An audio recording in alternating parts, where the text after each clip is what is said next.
아멘. 할렐루야. 이 시간 살아있는 하나님의 말씀을 통하여서 거룩하신 하나님을 닮아가는 성도, 또 하나님의 성품이 느껴지는 우리 교회 될 수 있기를 간절히 소망합니다. 여러분들도 잘 아시다시피 저에게는 아들이 하나가 있습니다. 처음 아내가 임신을 하고 정밀 초음파를 받았을 때 담당 의사 선생님이 아빠를 참 많이 닮았네요 라는 그런 이야기를 했었어요. 그때는 사실 그 말을 잘 믿지를 못했었습니다. 그러나 시간이 지날수록 눈이며 코며 입이며 심지어는 하는 행동까지 저를 닮은 그 모습을 보면서 날마다 하나님의 그 창조하심이 참으로 신묘막직하구나 라는 것을 새삼 느껴보게 됩니다. 한 번은 아들이 준비물을 놓고 등교를 한 적이 있었어요. 꼭 필요한 물건이라서 제가 급하게 집에서 챙겨가지고 학교로 갔었는데 멀리서 한 아이가 저를 보더니만 갑자기 반에 들어가면서 그러는 거예요. 민준아, 너희 아빠 왔어.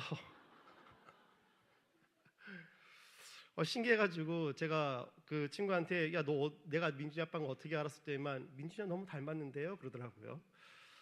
아마 여기 계신 여러분들도 여러분들의 자녀를 보면서 저와 비슷한 감정을 느낄 것이다 라고 생각이 됩니다. 자녀들은 그 부모의 외모 또 혹은 성격과 기질을 담기 마련인 것이죠.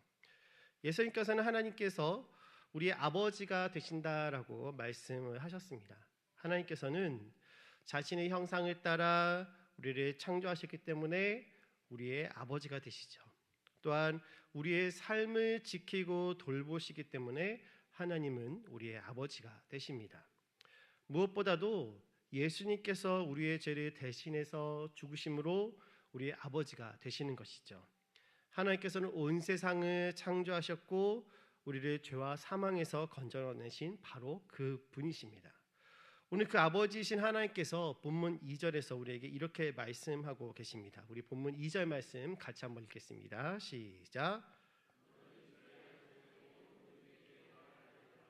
너희는 거룩하라. 이는 나 여호와 너희 하나님이 거룩함이니라. 아멘. 창세기 15장에서 아브라함과 언약을 맺으신 하나님께서는 아직 자녀가 없는 아브라함에게 자손에 대한 이야기를 하셨습니다. 내 자손이 하늘에 떠있는 별과 같을 것이요 바다에 있는 모래알과 같을 것이다 라는 그런 이야기였죠. 그리고 하나님은 아브라함에게 자손들에게 일어날 일들에 대해서도 말씀을 해주셨습니다.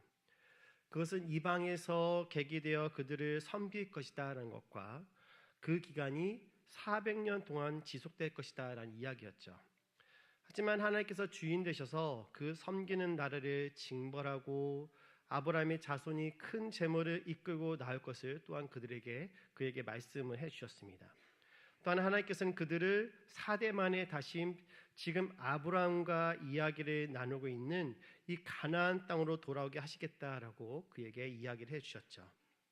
시간이 지나 애굽의 총리였던 요셉에 의해서 이스라엘 즉 야곱의 가족들은 먹을 양식이 없는 다른 지역과는 달리 하나님의 은혜로 양식이 풍부한 애굽 지역에서 애굽 군사의 보호를 받으면서 안전하게 거할 수가 있었습니다. 하지만 애굽의 바로왕과 요셉이 다 죽고 시간이 지나 요셉을 알지 못하는 왕이 태어나자 이스라엘 백성들의 삶은 굉장히 어려워지기 시작했던 것이죠. 하나님께서 아브라함에게 말씀하신 바가 이루어지게 된 것입니다. 그렇게 애굽에 의한 이스라엘 백성에 대한 핍박이 시작이 됩니다. 하지만 이와 동시에 모세를 중심으로 한 하나님의 구원 사역도 시작이 되죠. 흔히 10년이면 강산이 변한다라는 말을 합니다. 요즘에는 2년 정도 지나면 도시 하나가 뚝딱하고 만들어지는 그런 시대 가운데 우리가 살고 있는 것 같아요. 이스라엘 백성들은 애굽에서 430년이란 긴 시간을 살아왔습니다. 430년 이 기간이면은 아마도 그곳에서 태어나 성장하고 결혼을 해서 가정을 이루고 또 자식을 낳고 후손까지 본 이후에 죽음을 맞이하였던 사람들도 그 가운데는 있었을 것입니다. 이토록 긴 기간 동안 그들은 비록 하나님께서 선택하신 백성이었지만 그 땅에서 살아가면서 자연스럽게 애굽의 문화를 익히게 되었던 것이죠. 1910년부터 1945년까지 우리나라가 일제 통치를 받았던 기간은 불과 35년이었습니다. 하지만 아직도 우리의 삶 속에는 일제 잔재들이 너무나도 많이 남아있죠. 35년 동안 영향을 받은 우리나라도 이 정도인데, 여러분 400년이나 애굽에서 살았던 이스라엘 백성들의 삶은 어때야 했을까요? 그들은 신분만 이스라엘 백성들이지 그들의 삶 자체는 애굽 사람들과 거의 흡사했다라고 봐도 아마 과언이 아닐 것입니다. 그들 중에는 애굽인들과 마찬가지로 그들이 섬겼던 수많은 신들과 그리고 신과 동등하게 여겨졌던 바오랑을 자신의 삶의 중심으로 또 핵심으로 여기는 자들도 많이 있었을 것이다 라는 이야기인 것이죠.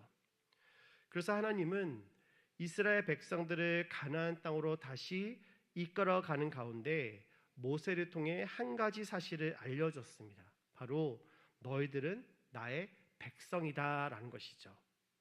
애굽의 신이 너희의 신이 아니라 오직 살아계신 만군의 여호와이신 하나님이 너희를 택하여 주셨고 지금 너희를 약속의 땅으로 이끌어 가시고 있다라는 그 사실을 모세를 통해서 이스라엘 백성들에게 알려주었던 것입니다. 그래서 하나님은 모세를 통해 이스라엘 백성들에게 수많은 기적과 이적을 보여주셨습니다. 10가지 재앙을 통해서 애굽이 섬기는 신이 얼마나 헛된 것인지를 알게 하셨고, 광야에서 홍해를 갈라 하나님께서 이 세상의 창조주이심을 증명하셨습니다. 만나의 메추라기, 구름기둥과 불기둥을 통해서 자신을 돌보시고 보호하시고 함께 하시는 하나님으로 그들에게 나타내 주었던 것이죠.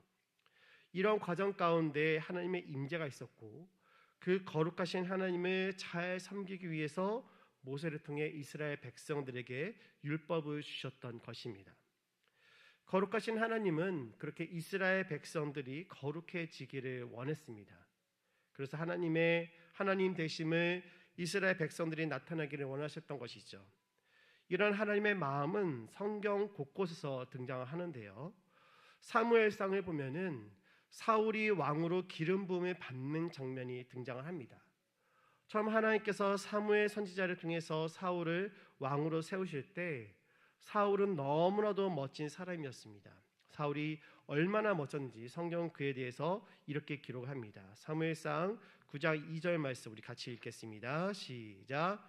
기스에게 아들이 있으니 그의 이름은 사울이요 준수한 소년이라 이스라엘 자손 중에 그보다 더 준수한 자가 없고 키는 모든 백성보다 어깨 이만큼 더 컸더라. 아멘.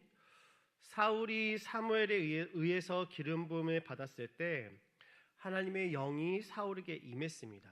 그래서 그는 선지자들과 같이 예언도 하게 되었고 또 하나님의 능력으로 이스라엘 백성들을 능멸하는 그런 암몬 사람들을 무찌르는 역할도 감당할 수가 있었던 것이죠. 그렇게 그는 이스라엘을 새롭게 세우는 중심에 서게 됩니다. 하지만 우리가 잘 알듯이 그의 마지막이 좋지 못했던 것은 그는 교만했던 사람이었습니다. 하나님보다는 자신에게 있었던 그 힘과 능력을 의지해서 하나님의 법을 어겼던 인물이었던 것이죠. 이사야서에서는 이 사실이 더욱더 분명하게 드러납니다. 이사야는 우시야 왕이 죽던 해에 하나님의 영광을 경험을 하게 되죠. 그때 배경은 한창 유다를 부강하게 했던 우시야 왕이 교만해져서 왕의 범위를 넘어서 제사장의 역할까지 하려다가 하나님의 진노를 받아가지고 한생병에 걸려 죽었을 때였습니다. 우시야 왕은 소위 잘 나가는 그런 왕이었죠. 많은 유다의 젊은이들이 우시야 왕을 통해서 유다가 더욱 강력해질 것이다. 다시금 강력해질 것이다. 과거의 영광을 다시금 되찾게 될 것이다 라고 기대를 했던 것입니다. 그러나 하나님께서는 우시야 왕을 거절하셨고 그의 생명을 취하셨습니다. 왜 하나님께서 그의 생명을 취하셨던 것일까요? 세상에서의 멋진 성공도 중요하지만 하나님 앞에서 자신을 정결하게 돌아보는 것이 훨씬 더 중요한 일이기 때문인 것이죠. 우리가 살고 있는 이 시대가 공통적으로 강조하는 것이 있습니다. 바로 화려함입니다. 가장 쉽게 외모에 대한 화려함이 우리 주변에서 볼 수가 있는 것이고, 또 스펙의 화려함에 많은 사람들이 강조를 합니다. 더 좋은 옷을 입고 더 유명해지고 더 멋진 춤을 추는 사람들이 매력적이다라고 세상 사람들은 이야기하는 것이죠.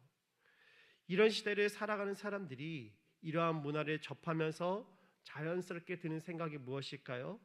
세상에서 성공하기 위해서는 화려함이 필수다라는 생각들을 자연스럽게 하게 된다는 것입니다. 하지만 오늘 하나님께서 강조하시는 것은 겉모습에 있지 않습니다. 오히려 하나님이 관심 갖고 계시는 것은 겉에 있는 것이 아니라 바로 우리의 마음속 내면에 있다라는 것이죠. 특별히 그 내면에 거룩함이 있느냐를 하나님은 보고 계신다라는 사실입니다. 학교를 다니면서 또 직장을 다니면서 사회생활을 하면서 자녀를 양육하면서 우리는 우리 주변에 나보다 더 많은 것을 가진 사람들을 보면서 부러워할 때가 참 많이 있는 것이죠. 그러면서 나에게 주신 것보다는 나에게 없고 다른 사람에게 있는 것에 초점을 맞추게 됩니다. 그러다 보면 우리는 한숨밖에 나올 수밖에 없는 것이죠. 그러나 성도에게 중요한 것은 더 많이 가진 것처럼 보이는 그런 화려함보다 우리 안에 있는 거룩함인 줄로 믿습니다. 우리의 아버지 되시는 하나님은 우리에게 오늘 거룩함을 그래서 강조하고 계시는 것입니다. 사랑하는 성도 여러분, 여러분은 여러분 자신이 하나님의 아들이며 또 존귀한 자녀인 사실을 믿으십니까? 우리는 하나님께서 자신의 아들 예수 그리스도의 핏값을 주고 사신 하나님의 자녀들입니다. 여기 계신 모든 분들은 죽을 수밖에 없는 죄의 신분에서 하나님께서 직접 하나님의 자녀로 만들어주셨다는 사실을 의심하지 않으실 것입니다. 그렇다면 하나님의 자녀가 되었다는 것은 과연 무엇을 의미하는 것일까요? 그것은 하나님께 속한 모든 것을 정식으로 누릴 수 있는 자격을 얻었다라는 것을 이야기를 합니다. 이것을 신학적인 용어로 하나님의 양자됨이라고 이야기를 하죠. 배너라는 영화를 보신 적이 있을 거라고 생각을 합니다. 한번 포스터를 보여주시겠어요? 굉장히 오래된 영화인데 이것이 한번 리메이크가 돼서 다시금 재방영이 된 적이 있었습니다. 이 배너라는 영화를 보면은 하나님의 양자됨의 의미를 너무나도 잘 알 수 있는 그런 영화인데요. 주인공인 배너는 누명을 쓰고 죄인의 신분으로 로마의 전투선인 켈리선에 노를 젓는 천한 신분으로 살아갔습니다. 해적과의 전투에서 배가 깨지게 되었을 때 배너는 배의 사령관을 구하게 되고 이러한 사실을 알게 된 사령관이 나중에 배너를 자신의 양자로 입양하게 되는 것이죠. 그때부터 그는 더 이상 죄인도 아니요 노예도 아니게 됩니다.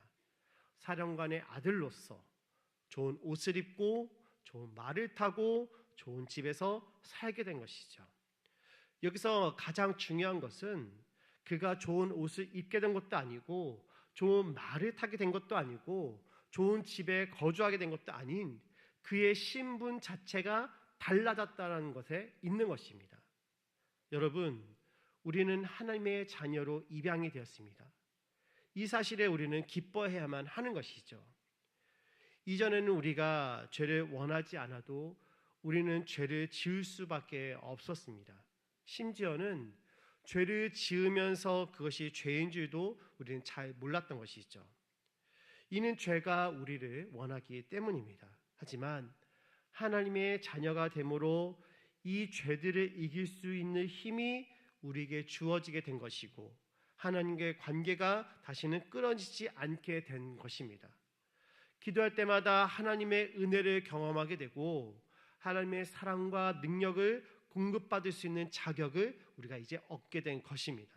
그런데 여기서 한 가지 우리가 잊지 말아야 할 것이 있는 것이죠. 바로 고귀한 신분을 얻었다면은 그에 합당한 삶을 살아가야만 한다라는 것입니다. 이스라엘 백성들이 애굽에서 건져냄을 받았을 때 하나님께서 그들에게 거룩하심을 요구하신 것은 그들이 하나님의 선하신 뜻 가운데서 선택은 받은 하나님의 백성이기 때문인 것입니다. 때로 하나님을 믿기 때문에 남들이 다 하는 것을 하지 못할 때도 있고, 다른 사람들을 하지 않아도 되는 일들을 의무적으로 해야 할 때도 우리는 있습니다. 예수님은 심지어 마태복음 16장 24절에서 이러한 말씀을 하시기도 하시죠. 우리 이 말씀 같이 한번 읽어보도록 하겠습니다. 마태복음 16장 24절입니다. 시작. 이에 예수께서 제자들에게 이르시되 누구든지 나를 따라오려거든 자기를 부인하고 자기 십자가를 지고 나를 따를 것이니라. 아멘. 아마도 이 말씀을 즐겁게 아멘으로 받아들일 수 있는 사람들은 아무도 없을 것입니다. 그만큼 이 말씀이 너무나도 우리에게 부담스러운 말씀이 되는 것이죠. 그러나 이런 것들이 우리에게 부담이 되고 힘든 일이 될 때도 있지만, 실상은 알고 보면 이 모든 것이 우리에게 너무나도 자랑스러운 것이라는 사실입니다. 국가대표로 발탁된 선수는 국가를 위해서 최선을 다해서 경기를 준비하곤 하죠.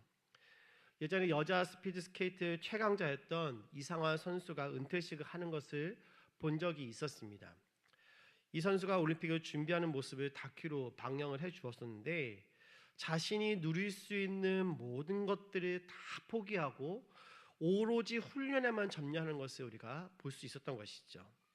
비슷한 나이 또래의 친구들은 자신의 외모를 가꾸기 위해서 수도 없이 노력하지만, 이 선수는 경기에서 조금이라도 빨리 스케이트를 타기 위해서 웬만한 남자 허벅지보다 두꺼운 근육을 유지해야만 했었습니다.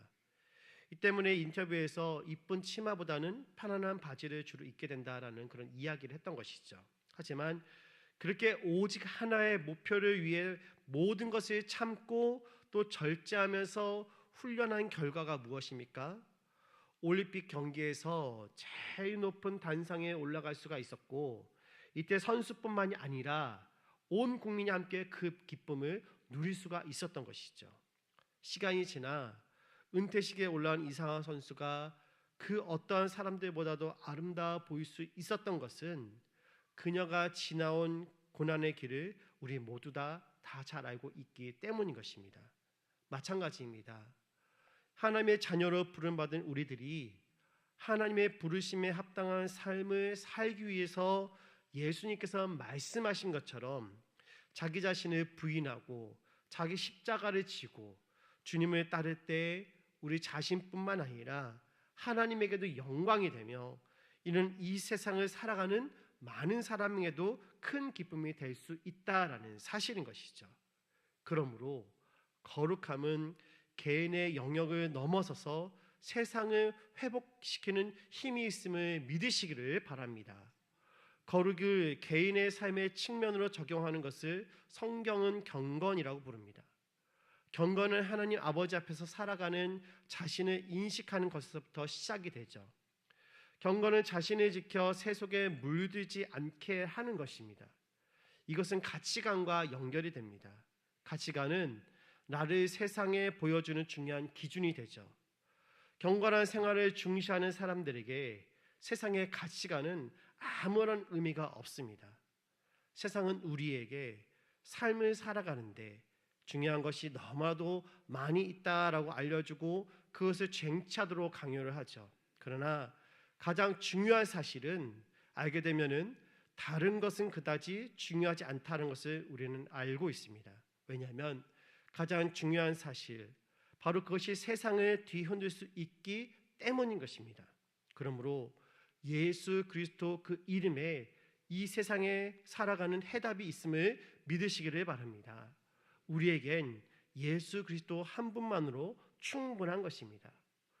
우리가 이 땅 가운데서 살아가면서 얼마나 많은 것들이 우리의 마음을 빼앗길 수 있겠습니까? 한 유명한 세계적인 위조 지폐 감별사가 있었습니다. 이분에게 어떻게 하면 위조 지폐를 잘 감별할 수 있습니까? 라고 한 기자가 물었어요. 그러자 이분이 했던 대답이 굉장히 의외였습니다. 진짜 지폐만 보면 됩니다 라는 말을 하는 거예요.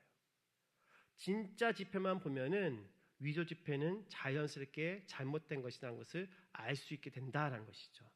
사랑하는 성도 여러분, 우리가 이 땅 가운데 살아가면서 온갖 신경 쓸 거, 관심 가질 게 얼마나 많이 있습니까?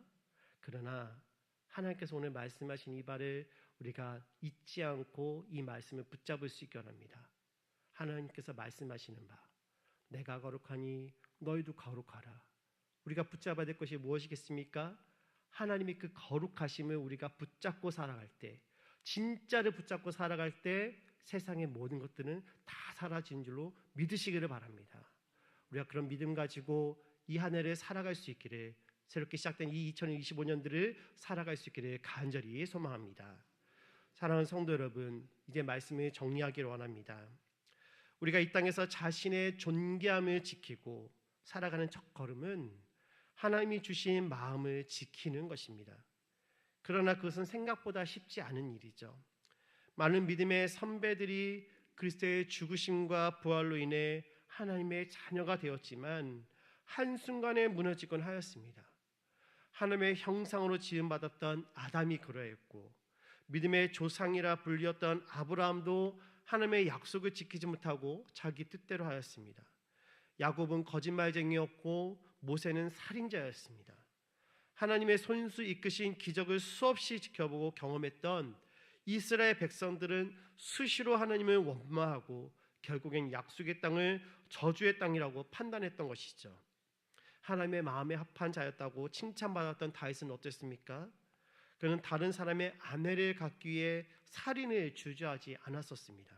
이것만 있을까요? 이 시간 그 사람들을 열거하라고 한다면은 아마도 시간이 부족할지도 모릅니다. 그런데 말입니다. 우리의 삶도 그렇지 않습니까, 여러분?